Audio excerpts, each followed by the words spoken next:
Welcome back everyone, James Felino from Yati Yoga, and this is our second video in the Asana series. What we're doing is we're going through a lot of the different yoga poses just to really give you a great understanding of how to do the pose, where to feel the pose. So this way that once we incorporate it into our yoga classes, we can really get through our yoga class and really have a really good understanding of where we should be feeling the yoga poses as we're doing them. So what we're going to do is we're going to start with some more challenging poses. So please understand with our yoga practice too, there's going to be some yoga poses that you're better at and some yoga poses that you're not so good at. And that goes with me even as a teacher. There's some areas of my body just from doing different sports over time that are a little bit tighter than others. So there's some areas that I really need to focus on to keep trying to improve. We're going to work on some balancing asanas first. So let's have a look at the first one. We're going to move into one called tree pose. Now, remembering that with our asanas, with these videos, I may only be showing one side, but it's about you doing it on both sides of the body.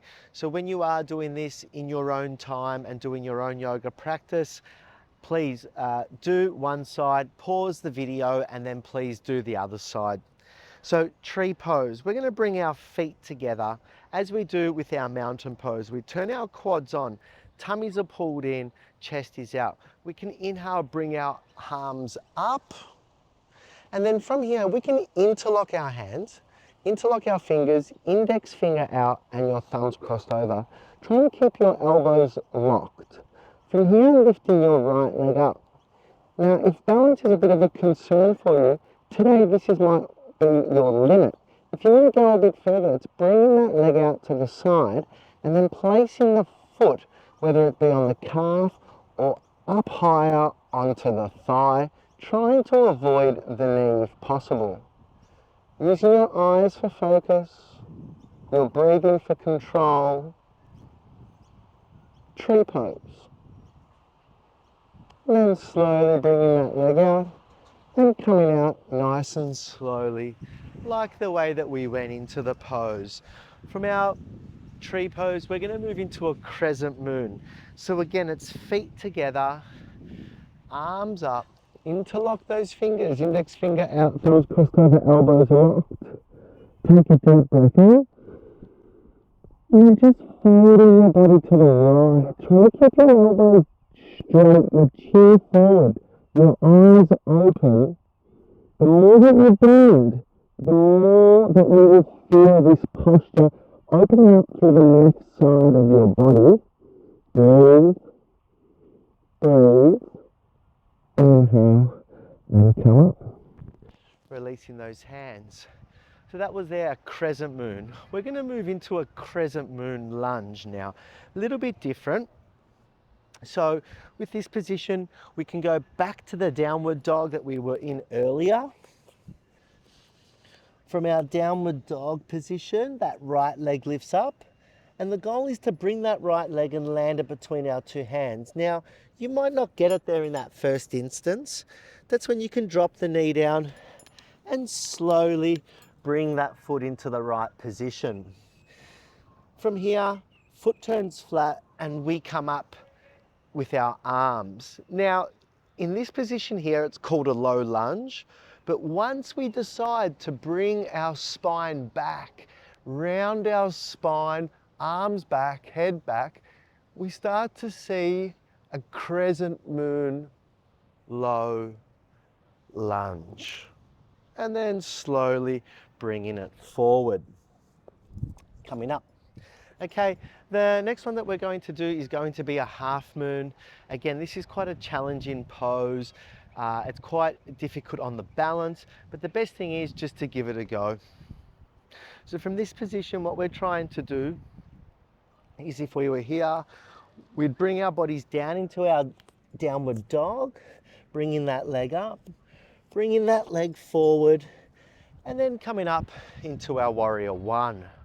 From our warrior one, we move into our warrior two.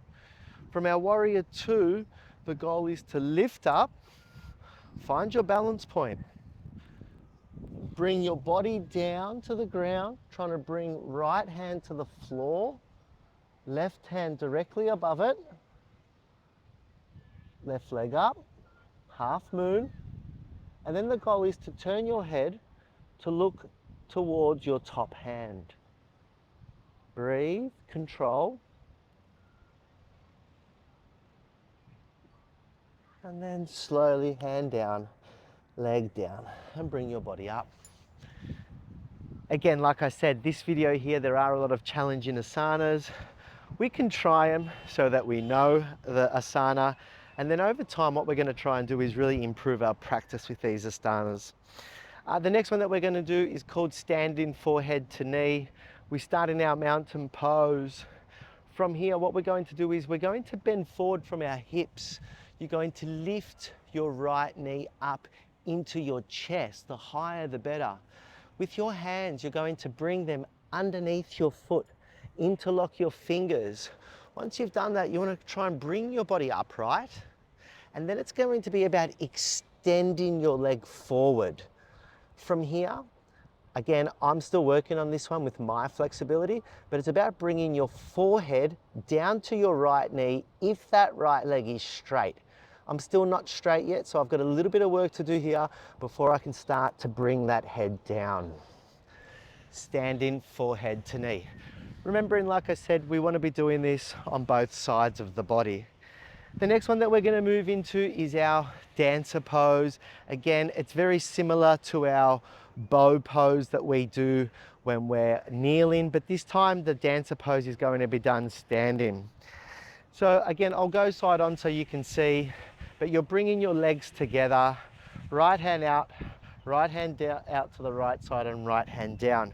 You grab the inside of the right foot, bring the two knees into one line, left arm lifts up, and then it's an exhale. You're kicking your back foot into your back hand, you're locking your left knee, you're looking forward over your front hand. The more you kick, the longer you'll be able to stay in this position. Dancer pose. Slowly come up and slowly bringing your body down. From here, we're going to move into eagle pose. Again, another challenging one. Bringing our arms up.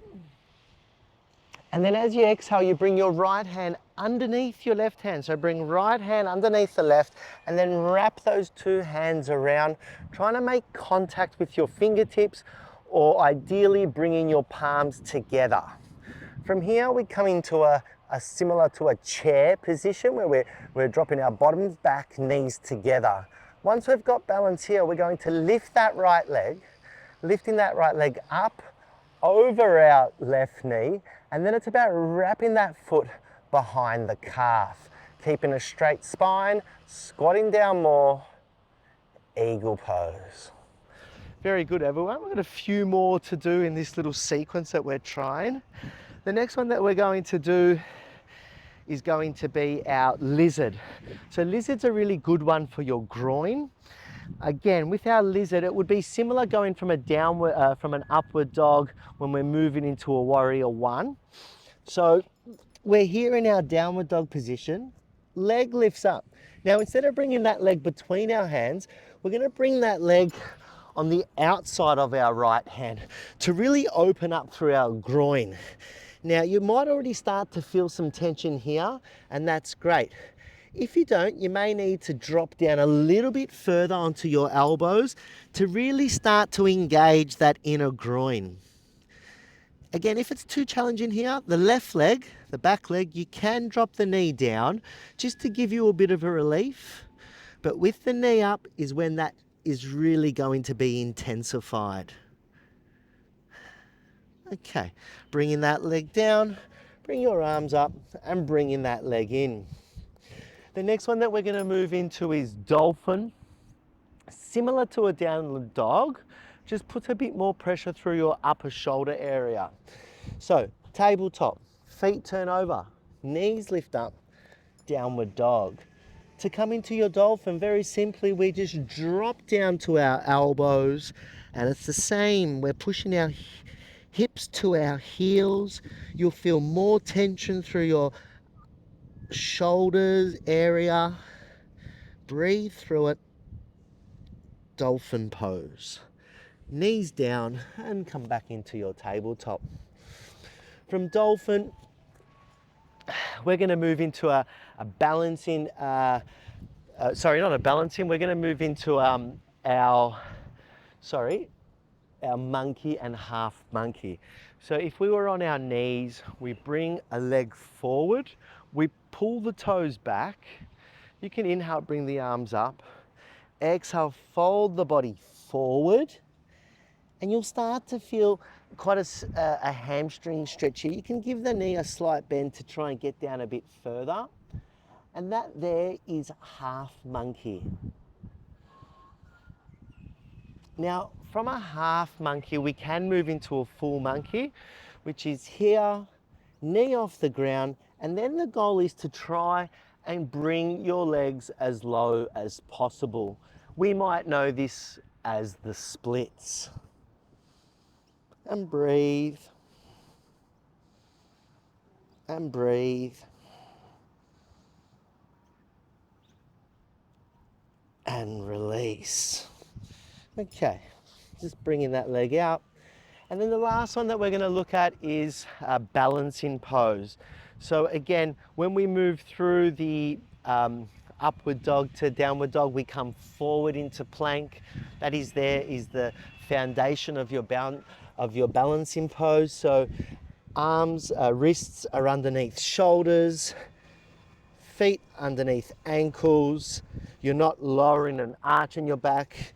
You're not keeping your bottom too high. Nice straight spine.